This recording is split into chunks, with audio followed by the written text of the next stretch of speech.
L'art de la réussite consiste à savoir s'entourer des meilleurs. Cette citation de l'ancien président américain John Kennedy trace les sillons d'un leadership fonctionnel. Pour réussir donc, tout leader doit privilégier les relations positives pour l'aider à avancer et à capitaliser son plein potentiel. Bonjour à toutes, bonjour à tous. Chère héroïne,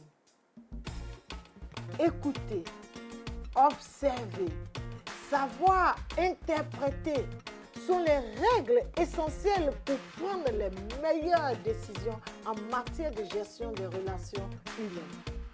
Dès lors, comment réussir à diriger? Comment réussir à développer son sens de leadership?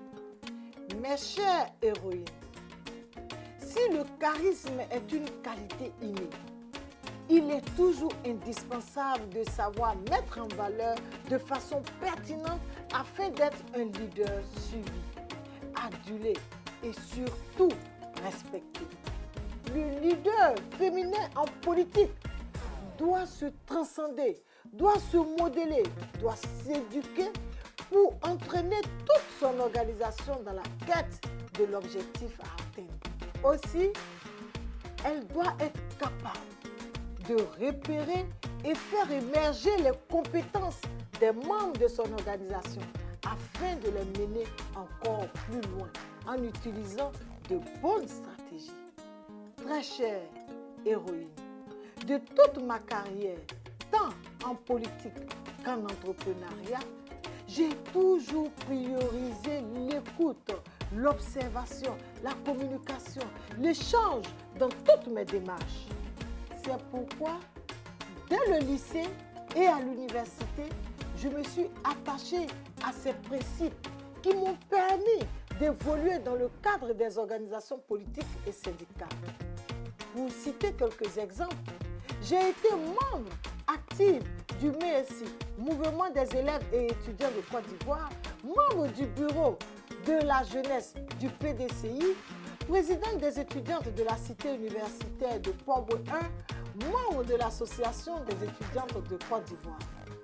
Aujourd'hui, enrichie de toutes ces expériences, en tant que femme et en tant qu'élue, j'ai pu mettre en place une fondation d'aide sociale dénommée Adjaratou Deme qui œuvre pour l'insertion socio-économique des femmes et qui lutte contre la pauvreté. Plus de 1500 femmes ont bénéficié de l'accompagnement de cette fondation. À ce jour, je suis fière de vous dire que plusieurs de ces femmes sont devenues autonomes et indépendantes. Par ailleurs, en milieu entrepreneurial, j'ai à mon actif la gestion de plus de 150 employés repartis dans mes différentes sociétés. En réalité, pour vous dire que toutes les étapes de ma vie ont été marquées par ma quête perpétuelle du leadership. Oui, mes chères héroïnes, mes chères sœurs, j'ai toujours œuvré pour être à la tête et non à la queue, pour être devant et non derrière, pour être en haut et non en bas. Ce leadership de diriger et de vivre ensemble, il faut le dire, ne relève pas non plus du hasard.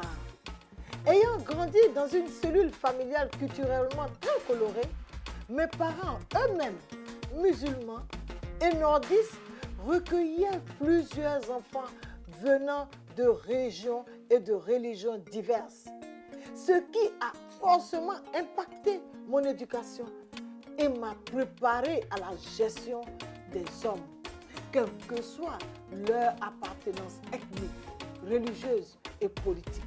Mes chères héroïnes, je vous invite donc à vous en inspirer pour éveiller ce leadership féminin certainement endormi en vous et qui n'attend que vous fassiez le pas du triomphe. Femmes, osons briser les préjugés, osons nous engager. Osons donc. Retrouvez-moi jeudi prochain pour un autre numéro du rendez-vous de l'honorable Adjaratou. Merci pour votre intérêt et à bientôt.